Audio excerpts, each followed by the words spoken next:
দুর্নীতি দমনের একমাত্র ব্যবস্থা কি? শেষ বিচারের ভয়। ক্লিয়ার হয়েছে নি কথা? সকল প্রকার দুর্নীতি দমনের একমাত্র ব্যবস্থা কি? শেষ বিচারের ভয়। আবার বলেন, সকল প্রকার দুর্নীতি দমনের একমাত্র ব্যবস্থা কি? শেষ বিচারের ভয়। কোনো মানুষের অন্তরে যদি শেষ বিচারের ভয় না থাকে, আর সে যদি দুর্নীতি দমন কমিটির চেয়ারম্যান হয়, বাংলাদেশে একটা সরকারি কমিটি আছে না, দুর্নীতি দমন কমিটি, দুর্নীতি দমন কমিটির চেয়ারম্যানের অন্তরে যদি এই ভয়টা না থাকে যে আমি শেষ বিচারের দিন আল্লাহর কাছে কি জবাব দেব, তাহলে দুর্নীতি দমন কমিটির চেয়ারম্যান হবে সবচেয়ে বড় দুর্নীতিবাজ। গত 15 বছর বাংলাদেশের দুর্নীতি দমন কমিটি কি পরিমাণ দুর্নীতি করলো আপনাদের জানা নাই? কি পরিমাণ দুর্নীতি করলো! কত নিরীহ মানুষের বিরুদ্ধে কত মিথ্যা মামলা সাজাইল, কত নিরীহ নির্দোষ মানুষের বিরুদ্ধে সরকারের কাছে কত মিথ্যা অপবাদ দায়ের করল। কেন? দুর্নীতি দমন কমিটির অন্তরেই শেষ বিচারের ভয় নাই। সুতরাং এমন দুর্নীতি দমন কমিটি সবচেয়ে বড় দুর্নীতিবাজ হতে বাধ্য। যারা দুর্নীতি দমন কমিটির সদস্য তারা কেন দুর্নীতিবাজ? শেষ বিচারের ভয় অন্তরে নাই। দুর্নীতি দমনকারী কমিটির সদস্যরা কেন দুর্নীতিবাজ? শেষ বিচারের ভয় অন্তরে নাই। সুতরাং কথা পরিষ্কার হয়ে গেল যে সকল প্রকার দুর্নীতি দমনের একমাত্র ব্যবস্থা হলো শেষ বিচারের ভয়। বলুন, সকল প্রকার দুর্নীতি দমনের একমাত্র ব্যবস্থা কি? শেষ বিচারের ভয়। শেষ বিচারের ভয় যদি অন্তরে না থাকে, তাইলে এমন লোকটা যত বড় শিক্ষিত হবে তত বড় দুর্নীতিবাজ হতে বাধ্য। যত বড় শিক্ষিত হবে তত বড় দুর্নীতিবাজ হতে বাধ্য। আর শেষ বিচারের ভয় যদি অন্তরে থাকে, নিরেট মূর্খও যদি হয়, কোনো দুর্নীতি করার সাহস পাবে না। এই মূল্যবান মূলনীতিটার অনুকূলে আমি আপনাদেরকে দুই একটা ঘটনা শোনাব। বাস্তব ঘটনা, সত্যি ঘটনা। একটা ঘটনা আছে হযরত ইউসুফ আলাইহিস সালামের, একটা ঘটনা আছে হযরত উমর রাদিয়াল্লাহু আনহুর দেশের এক অশিক্ষিত রাখাল ছেলের, আর একটা ঘটনা আছে আমার জীবনের। তিনটা ঘটনা শোনো। কয়েক মিনিট ধৈর্যের সাথে বসে শুনবেন তো। প্রথমে আমরা ইউসুফ আলাইহিস সালামের ঘটনাটা শোনার চেষ্টা করি, তারপরে আমরা উমরের দেশের একটা অশিক্ষিত রাখাল ছেলের ঘটনা শুনব, তারপরে আমি আপনাদেরকে আমার জীবনের একটা ঘটনা শোনাব। এই সবগুলি ঘটনা এটাই প্রমাণ করবে যে শেষ বিচারের ভয় অন্তরে থাকলে দুর্নীতিবাজ হতে পারে না, আর শেষ বিচারের ভয় অন্তরে না থাকলে যত বড় শিক্ষিত হবে তত বড় দুর্নীতিবাজ হতে বাধ্য। প্রথমে আমরা শুনি হযরত ইউসুফ আলাইহিস সালামের ঘটনা। হযরত ইউসুফ আলাইহিস সালামের সাথে অপকর্ম করার জন্য জুলাইখা একটা সুসজ্জিত কামরার ভিতরে নিয়ে গেছিল, রাজকীয়ভাবে সুসজ্জিত কামরা, যে কামরার ভিতরে ইউসুফ এবং জুলাইখা দুইজন ছাড়া তৃতীয় কোনো মানুষ দুনিয়ার এই কামরাতে ছিল না। সেই কামরার ভিতরে ঢুকে হযরত ইউসুফ আলাইহিস সালাম দেখলেন কামরার এক পাশে কোনো একটা কিছু পর্দা দিয়ে ঢেকে রাখা হয়েছে। ইউসুফ আলাইহিস সালাম জুলাইখাকে জিজ্ঞাসা করলেন, কামরার এক পাশে পর্দা দ্বারা তুমি কি ঢেকে রেখেছ? জুলাইখা বলে, আমি যেই মূর্তিটার পূজা করি এই মূর্তিটাকে ঢেকে রেখেছি। ঘটনার দ্বারা কিন্তু প্রমাণ হয় জুলাইখা প্রথম জীবনে মূর্তি পূজারী ছিল। ঘটনার দ্বারা কি প্রমাণ হয়? জুলাইখা প্রথম জীবনে মূর্তি পূজারী ছিল, শেষ জীবনে মুসলমান হয়েছিল, এমনকি ইউসুফ আলাইহিস সালামের সাথে বিয়েও হয়েছিল।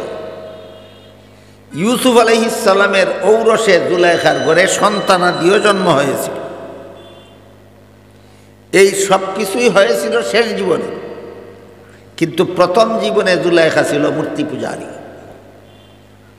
তাই ইউসুফ আলাইহিস সালাম যখন জিজ্ঞেস করলেন কামরার এক পাশে পর্দা দ্বারা তুমি কি ডেকে রেখেছ, জুলাইখা বলল আমি যেই মূর্তিটার পূজা করি এই মূর্তিটাকে ডেকে রেখেছি।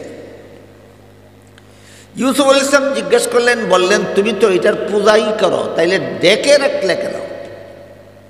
এই মূর্তির পূজা করো তুমি, এটা ডেকে রাখলে কেন? জুলাইখা বলে এখন আমি তোমার সাথে জিনা করব, কাজেই যেই মূর্তিটার পূজা করি তার সামনে জিনা করতে আমার লজ্জা হয়, এই জন্য মূর্তিটা ডেকে রাখছে। ইউসুফ আলাইহিস সালাম জিজ্ঞাসা করলেন মূর্তির সামনে তোমার জিনা করতে লজ্জা হয় কেন? এটার সামনে জিনা করলে কি এটা দেখে? আপনারা কি মনে করেন দেখে? জুলাইখা বলে না, এর সামনে জিনা করলেও সে দেখে না। ইউসুফ বললেন যেই মূর্তিরে ডাকলেও দেখে না, সামনে অপকর্ম করলেও দেখে না, এটারে ডাকার দরকারটা কি? না ডাকলেও তো দেখে না, ডাকলেও তো দেখে না, তে ডাকলে কেন? জুলাইখা বলে আমার পূজার মূর্তিটা যদিও দেখে না, কিন্তু যে কারিগরে মূর্তিটা বানাইছে তার চোখের মধ্যে দেখার ভঙ্গি দিয়ে বানাইছে। আমরা সিলেটি ভাষায় কয় যেমন বোঝা যায় চাইতাকছে, যেমন বোঝা যায় চাইতাকছে, এইরকম ভঙ্গি দিয়ে বানাইছে। এই ভঙ্গিটার কারণে আমার লজ্জা হয়। ইউসুফ আলাইহিস সালাম বললেন তোমার পূজার মূর্তির চোখের মধ্যে শুধু দেখার ভঙ্গি আছে, আসলে দেখে না, তারপরও যদি এটার সামনে আমার সাথে জিনা করতে তোমার লজ্জা হয়, আমার আল্লাহ যে আসলেই দেখে, তার সামনে তোর সাথে জিনা করলে আমি শেষ বিচারের দিন আল্লাহর কাছে কি জবাব দেব? বলেন ইউসুফ আলাইহিস সালাম প্রধানমন্ত্রীর সুন্দর স্ত্রীর সাথে অপকর্ম করতে সাহস হলো না কেন? আল্লাহর কাছে কি জবাব দিব, এই কথার ভয়। সুতরাং শেষ বিচারের দিন আল্লাহর কাছে কি জবাব দিব, এই ভয় অন্তরে জাগ্রত থাকাটাই হইল সকল প্রকার দুর্নীতি দমনের একমাত্র ব্যবস্থা। গেল ইউসুফ আলাইহিস সালামের ঘটনা। এই ঘটনা শুনলে কেউ মনে মনে ভাবতে পারে যে ইউসুফ আলাইহিস সালাম একজন নবী ছিলেন, তার পক্ষে সম্ভব ছিল আল্লাহর কাছে কি জবাব দিব এই ভয়ে জুলাইখার সাথে জিনা করার থেকে ফিরে বিরত থাকা, বেঁচে থাকা। আমরা তো নবী না, আমরা তো ঈমান অত শক্ত না, এত মজবুত না, আমাদের পক্ষে কিভাবে দুর্নীতির থেকে বিরত থাকা সম্ভব? এইরকম প্রশ্ন যদি কোনো মানুষের মনে জাগে, বুঝে নিতে হবে এটা শয়তানের দুকা ছাড়া আর কিছু নয়। গুনাহ থেকে বেঁচে থাকার মতো ক্ষমতা আল্লাহ প্রত্যেকটা মানুষকে সৃষ্টিগতভাবেই দান করে থাকেন। গুনাহ থেকে বিরত থাকার ক্ষমতা দিয়েই আল্লাহ মানুষ বানাইছেন।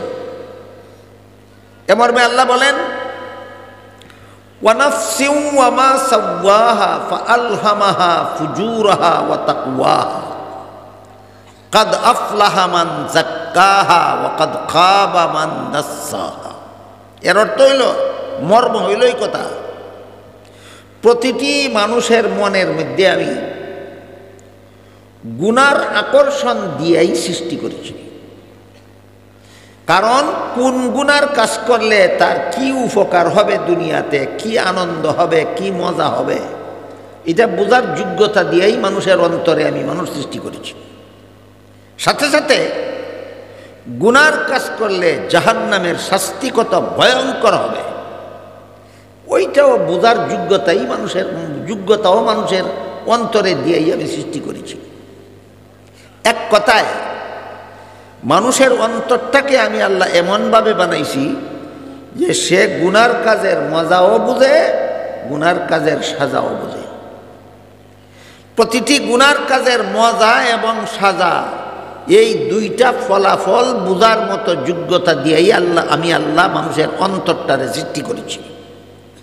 এমত অবস্থায় কেউ যদি মজার লোভে গুনায় লিপ্ত হয়ে যায়, তার অন্তরাত্মা নাপাক হয়ে যায়, অপবিত্র হয়ে যায়। আর কেউ যদি জাহান্নামের শাস্তির ভয়ে গুনার থেকে বিরত থাকে, তার অন্তর হয়ে যায় পাক, পবিত্র। মনে তার গুনার মজাও বুঝে, সাজাও বুঝে। মজার লোভে গুনায় লিপ্ত হইলেই মন অপবিত্র, আর সাজার ভয়ে গুনার থেকে বিরত থাকলেই হয় মন পবিত্র।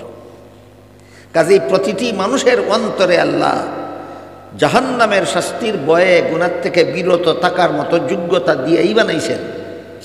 কাজেই কেউ যদি মনে মনে ভাবে যে জিনার গুনার থেকে বেঁচে থাকা নবীর পক্ষে সম্ভব, আমাদের মতো উম্মতের পক্ষে সম্ভব নয়, এটা শয়তানের ওয়াসওয়াসা, যে আল্লাহর ঘোষণার বিপরীত।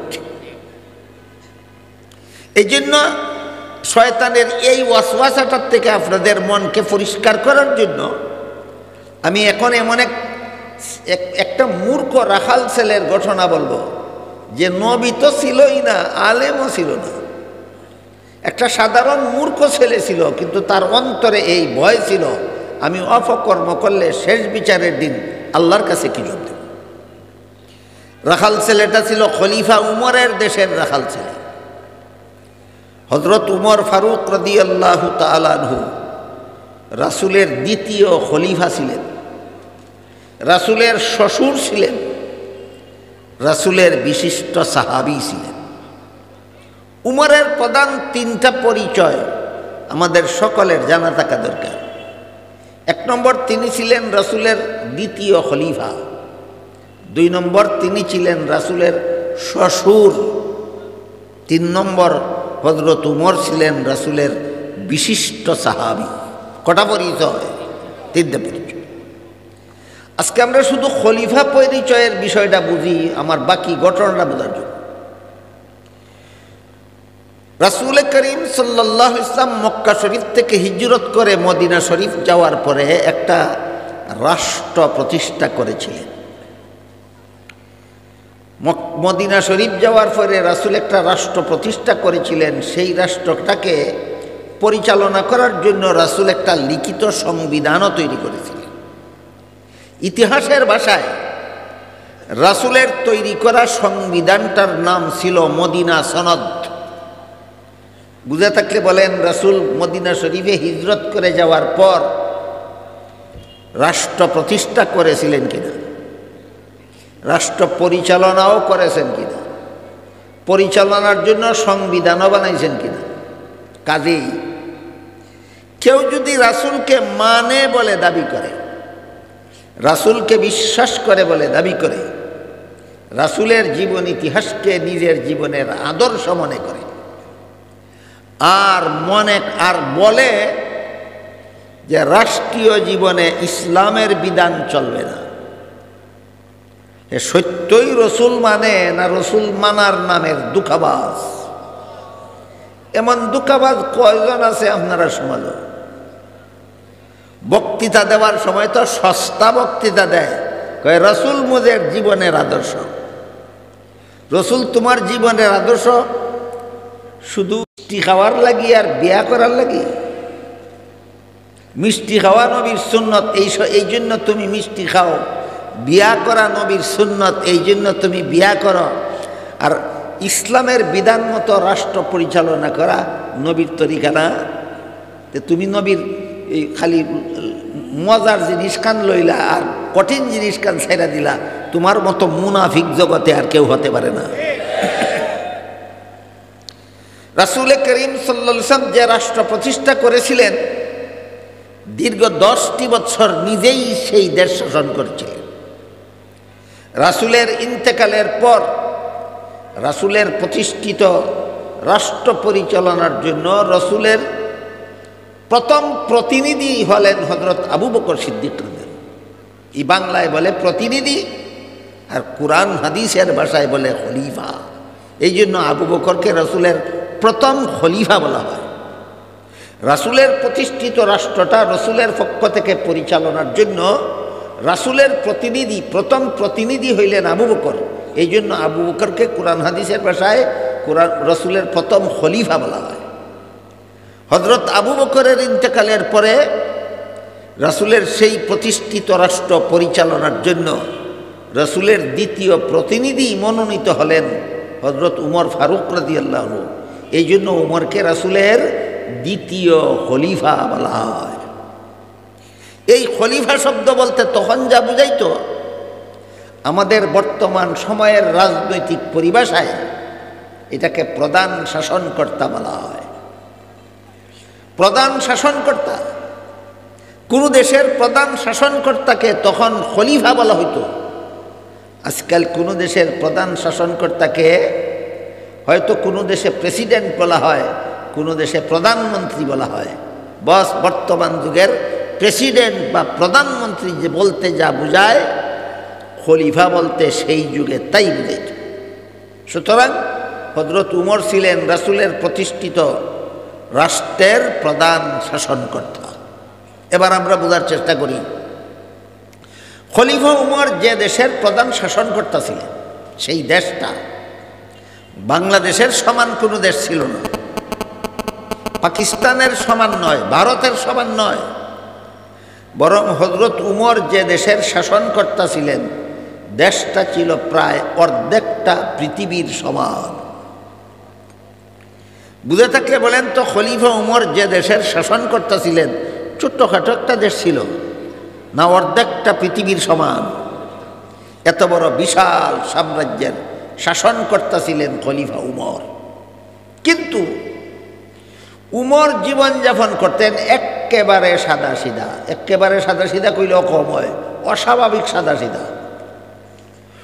উমর বিশাল সাম্রাজ্যের শাসনকর্তা হইয়াও জীবনযাপন করতেন অস্বাভাবিক সাদা সিধা।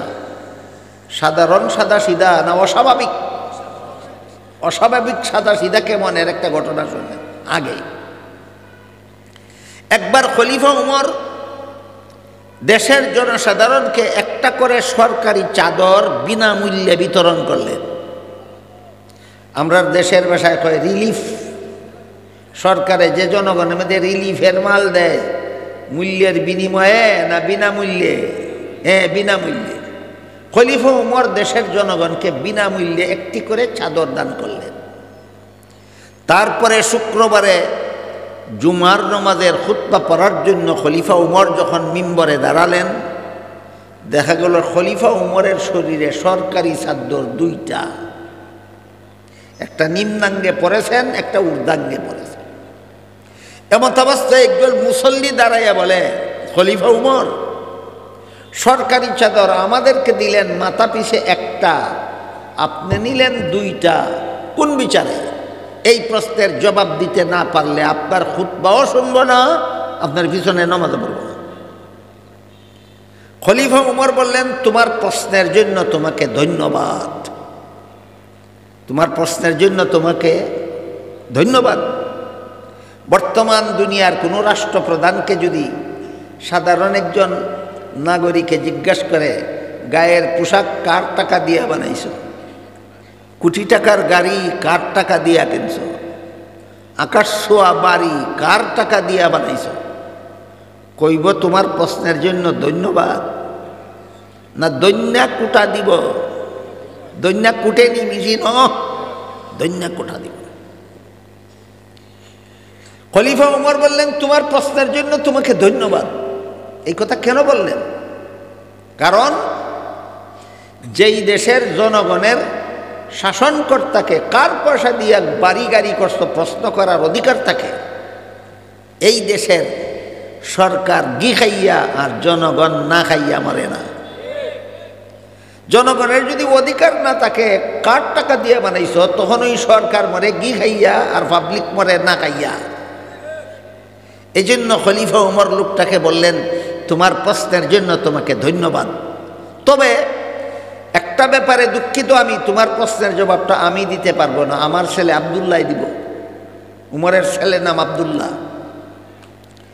জবাবের দায়িত্ব যখন আব্দুল্লাহর কাছে গেল, আব্দুল্লাহ দাঁড়াইয়া বললেন, আমার বাবা যেভাবে তোমাদেরকে একটি করে সরকারি চাদর বিনামূল্যে বিতরণ করেছেন, আমার বাবাও একটি চাদরই গ্রহণ করেছেন। কিন্তু আসল ব্যাপার হইল, আমার বাবার একটা রিলিফের চাদর ছাড়া আর কোনো কাপড়ই নাই। আমার বাবার একটা রিলিফের চাদর ছাড়া আর কোনো কাপড়ই নাই। নিম্নাঙ্গে পড়লে ঊর্ধ্বাঙ্গ খালি থাকে, ঊর্ধ্বাঙ্গে পড়লে নিম্নাঙ্গ খালি থাকে। এই অবস্থায় তোমাদের ইমামতি করতে পারেন না। এই জন্য আমার ভাগের চাদরটাও আমার বাবারে দিছি, ফিন্দিয়া তোমরা ইমামতি করার লাগে। ঘটনা বুঝে থাকলে বলেন, অর্ধেকটা পৃথিবী যে এই লোকটাই শাসন করে, এই লোকটা কত জাকজমক ছিল না? অস্বাভাবিক সাদাসিধা, অস্বাভাবিক সাদাসিধা ছিলেন। এই খলিফা উমর রাতের বেলায় ঘোরাফেরা করে দেখতেন আমার দেশের জনগণ খাইয়া ঘুমাইল না না খাইয়া ঘুমাইল। আমার দেশের জনগণ শান্তিতে আছে না অশান্তিতে আছে।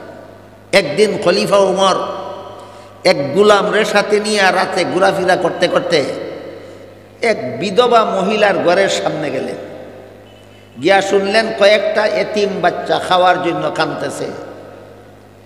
বাচ্চার মা বিধবা মহিলা খানা নাই গড় দিতে পারতেছে না, খামোখা চুলার মধ্যে সাদা পানি বসাইয়া জাল দিতেছে আর কইতেছে তোমরা ঘুমাও, খানা ওইলে জাগাইয়া খাওয়াই।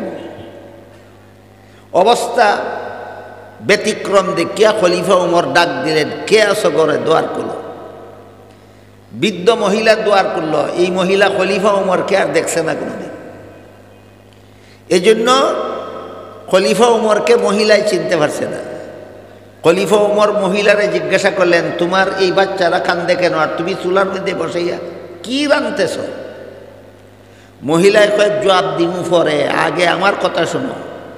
শুনছি উমর বলে দেশের শাসনকর্তা হয়েছে। হে দেশের শাসনকর্তা হওয়ার অযোগ্য। মহিলায় কইতাছে, কার কাছে কয়? উমরের তো চিনে না, উমরের কাছেই কয়। কই শুনছি উমর বলে খলিফা হয়েছে, এই দেশের খলিফা হওয়ার যোগ্য। কারণ আমার স্বামী মারা গেছে, এই পরিবারে রুজি রোজগার করার মতো কেউ নাই। এই জন্য আমার এতিম বাচ্চারা খাওয়ার জন্য কাঁদতেছে। খামোখা মিশামিশি চুলার মধ্যে পানি বসাইয়া জাল দিতেছি আশায় আশায় যেন ঘুমাইয়া যায়। এই উমর দেশের শাসনকর্তা হইয়া আমার মতো বিধবার এতিম বাচ্চারা যে উপবাস, খবর নিতে আসলো না। এই জন্য বলছে এই লোকটা খলিফা হওয়ার যোগ্য না। তুমি মুসাফির হইতে কি আইস? তুমি এই দেশের খলিফা হইতে আসলাই। বুঝরানি সাবকল কার কাছে কিতা কয়? এই কথা শুনে খলিফা উমর গোলামকে নিয়ে সরকারি গুদামে ঢুকলেন। ঢুকে বললেন, আটার বস্তা আমার গাড়ে উঠাইয়া দাও। গোলামে কয়, আমার মতো গোলাম আপনার সাথে থাকা অবস্থায় আটার বস্তা খলিফাতুল মুসলিমিনের গাড়ে উঠাইয়া দিব? এটা কেমন কথা? খলিফা উমর গোলামকে বললেন, কাল হাসরের মাঠে আল্লাহ যখন জিজ্ঞাসা করবেন খলিফা উমরের দেশের একটা বিধবা মহিলা এবং তার এতিম বাচ্চারা না খাইয়া ঘুমাইছিল কেন, জবাব তুই দিবে না আমার দেওয়া লাগবো? আগে এখন খলিফা উমরে গোলাম রেজি গাইলা, জবাব তুই দিবে না আমার দেওয়া লাগবে? হয় না, ও এটা তো আমার দায়িত্ব না, জবাব তো আপনিই দিবা। তখন খলিফা উমর কইলেন, তাইলে বোঝা গেল দায়িত্বটা তোর না, দায়িত্বটা আমার। আমার দেশের কোনো বিধবা মহিলা যেন রাত্রে না খাইয়া না ঘুমায়, আমার দেশের কোনো মহিলার এতিম বাচ্চা যেন রাত্রে না খাইয়া না ঘুমায়, এটার ব্যবস্থা করা আমার দায়িত্ব। আমার দায়িত্ব আমাকে পালন করতে দে, আটার বস্তা আমার গাড়ি উঠাইয়া দে।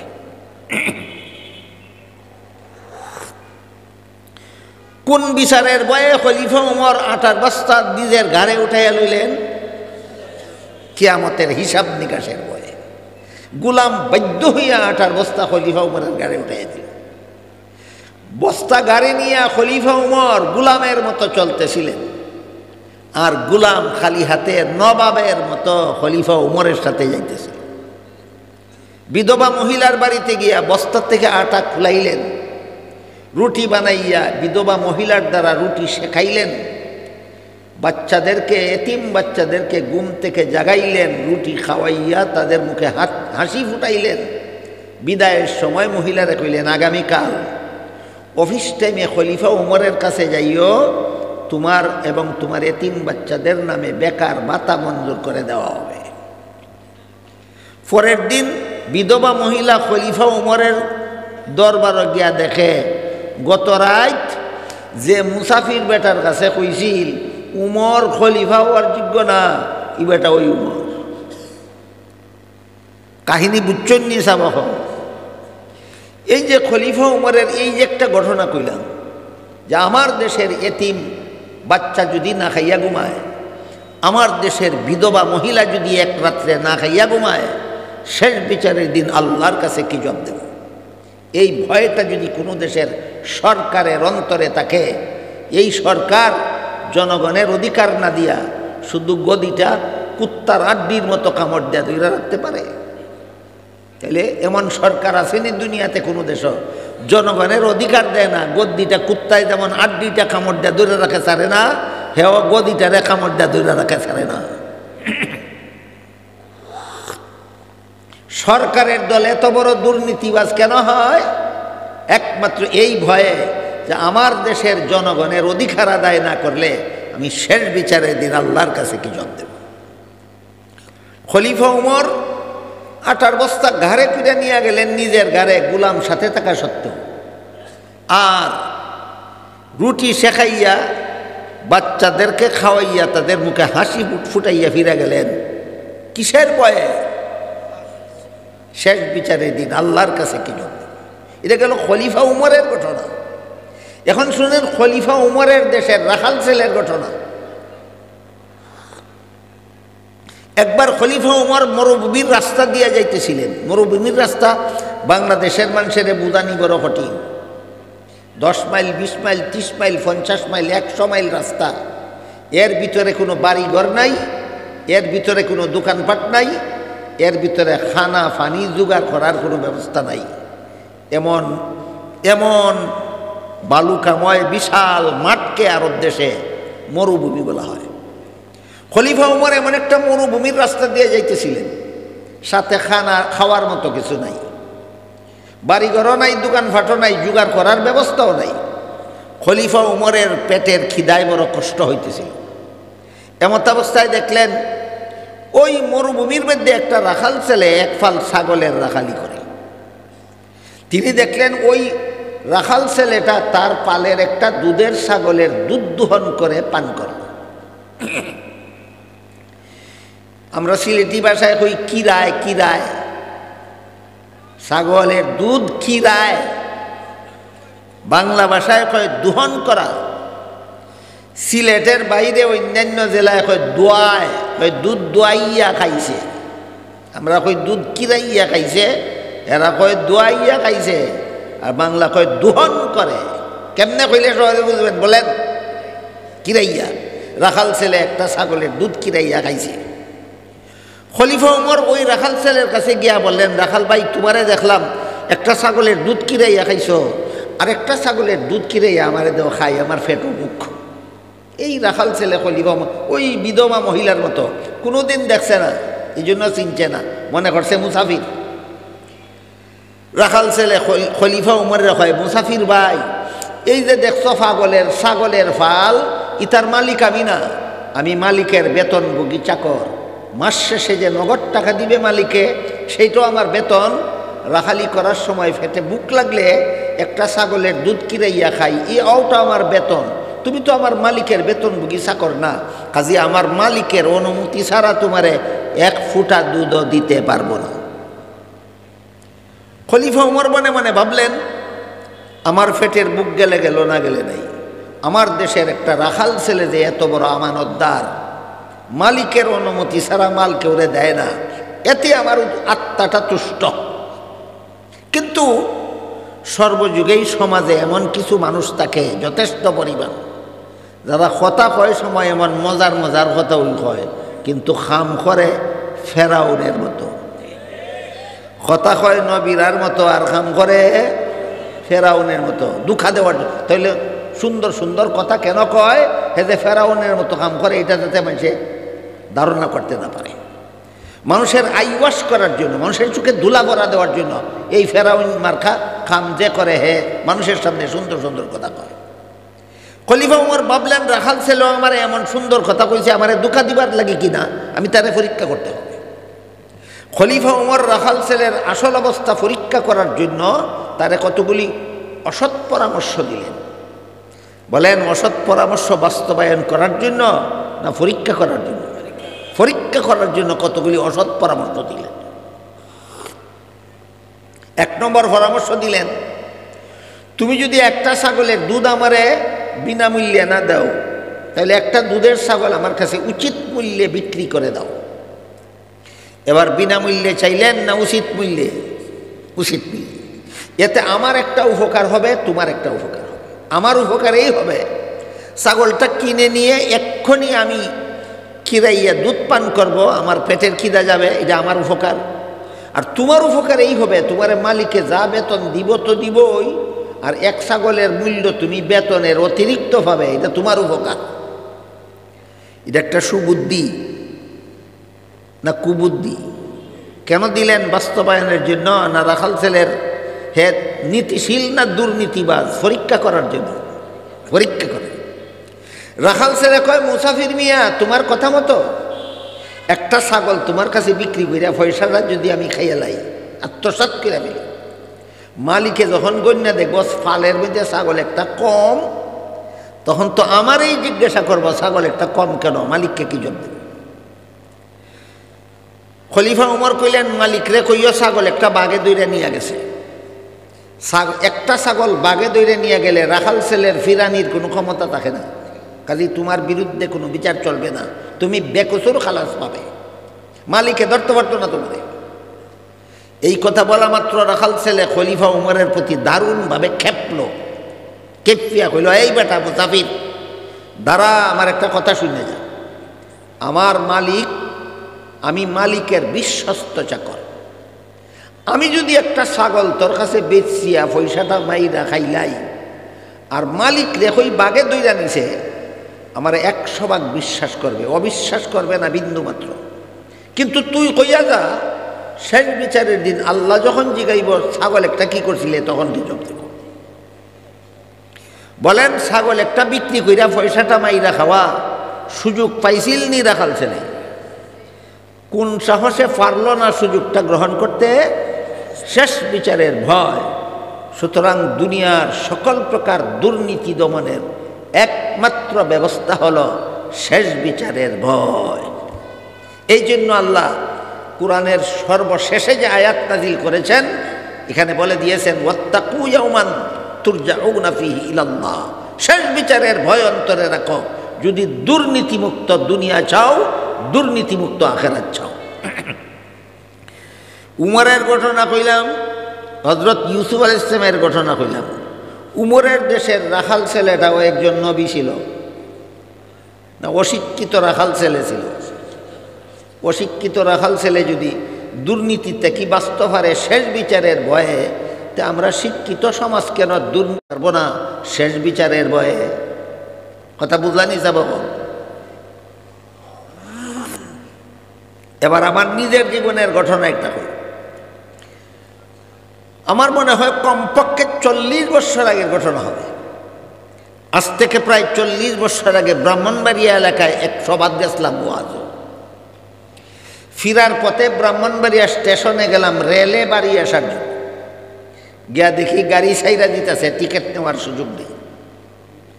টিকিট নেওয়ার সুযোগ নাই, গাড়ি ছাইরা দেয়, তখন তো টিকিট ছাড়া গাড়িতে চড়া ছাড়া কোনো উপায় নাই। আমি টিকিট ছাড়াই গাড়িতে চললাম। গাড়িতে সরকারের বেতনভোগী কর্মচারী থাকে, যারা বিনা টিকিটে গাড়িতে চড়ে তাদের টিকিট বানাইয়া দিত আর তাদের কাছ থেকে ভাড়া নিত, তাকে কিনা।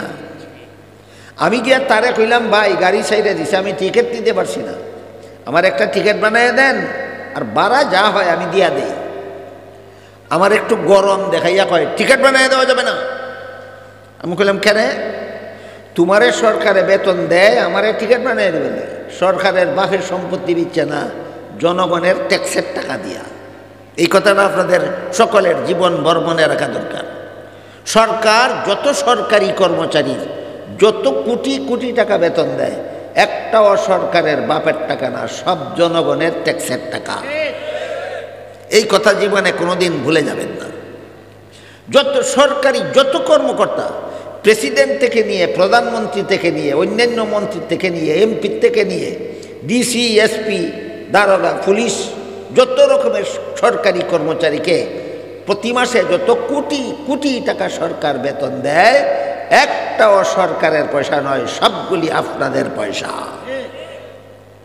তাই আমি তারা কইলাম, জনগণের পয়সা দিয়া সরকারে তোমারে বেতন দেয়, আমারে টিকিট বানাই দিবার লাগি। টিকিটও যদি বানাই দি তাই ভালো না, বেতন কিতার লাগি খাও? তখন কয় টিকিট বানাইয়া দেওয়া যাবে, তবে টিকিট বানাইয়া দিলে শুধু উচিত ভাড়া দিলে হবে না, বিনা টিকিটে রেলগাড়িতে চড়ার জরিমানাও দিতে হবে। বুঝছো নিজা বলতা? আমি কইলাম ভাড়াও দিব, জরিমানাও দিব, খালি টিকিট কান বানাইয়া দিলাও।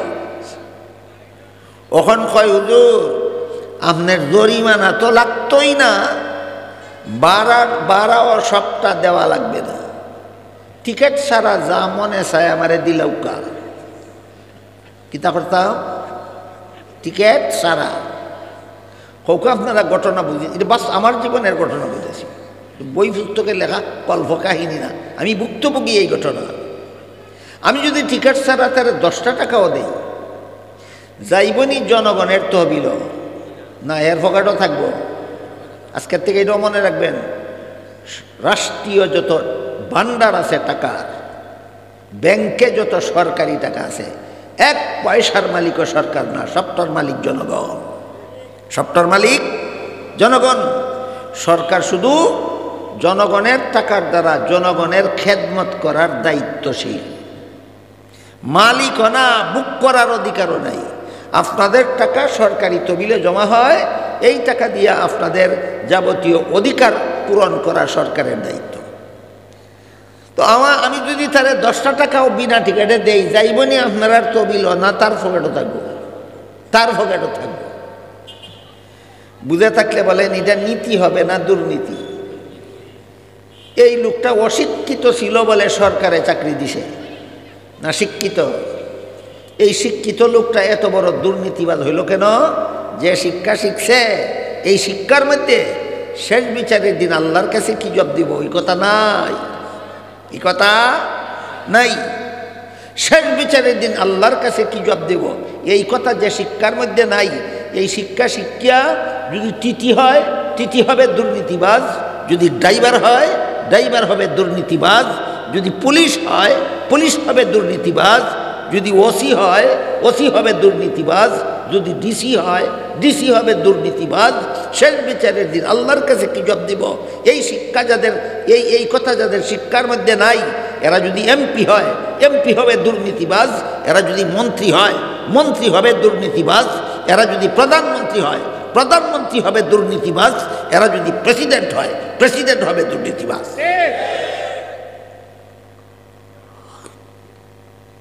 তাইলে আজকের থেকে 40 বছর আগে আমি বাংলাদেশে একটা শিক্ষিত দুর্নীতিবাজ পেয়েছিলাম। বর্তমান বাংলাদেশে আর শিক্ষিত কোনো দুর্নীতিবাজ নাই। আপনারা যদি কই না আছে, তাইলে এই কথাও হওয়া লাগবো, বর্তমান বাংলাদেশে একটা দুইটা দুর্নীতিবাজ আছে না, হাজার হাজার। ওই টিটির মতো 10 টাকা 5 টাকা মাইরিয়া খায় না, হাজার কোটি লক্ষ কোটি মাইরিয়া খায়। বলেন বিগত 15 বছরের ভিতরে বাংলাদেশের লক্ষ লক্ষ কোটি কোটি টাকা একদল শিক্ষিতরা চুরি কইরা বিদেশ পাঠাইছেনি। নীতি না দুর্নীতি? শিক্ষার অভাবে না শেষ বিচারের ভয়ের অভাবে? এই জন্য আল্লাহ সর্বশেষে যে আয়াত নাজিল করেছেন, বলে দিয়েছেন শেষ বিচারের ভয় অন্তরে রাখো যদি দুর্নীতিমুক্ত জীবন চাও। শেষ বিচারের ভয় অন্তরে রাখো যদি দুর্নীতিমুক্ত জীবন চাও। আমি তারা কইলাম টিকিট ছাড়া একটা পয়সাও তোমারে দিতাম না, টিকিট ছাড়া তোমারে 1 পয়সাও দিতাম না। আমার কয় আমি আপনার কাছ থেকে টাকা কম নিতাম চাই, আপনি বেশি দিতা চাইন কেনে? বাটফার কেমন চিন্তা করে দেখবা। কয় আপনার কাছ থেকে আমি টাকা কম নিতাম চাই, আপনি বেশি দিতা চাইন কেনে? আমি কইলাম মিয়া আমি তোমারে বেশি দিতাম চাই, তুমি কম নিতাই চাও কেনে? কেন কম? আর মাতে না গেছি।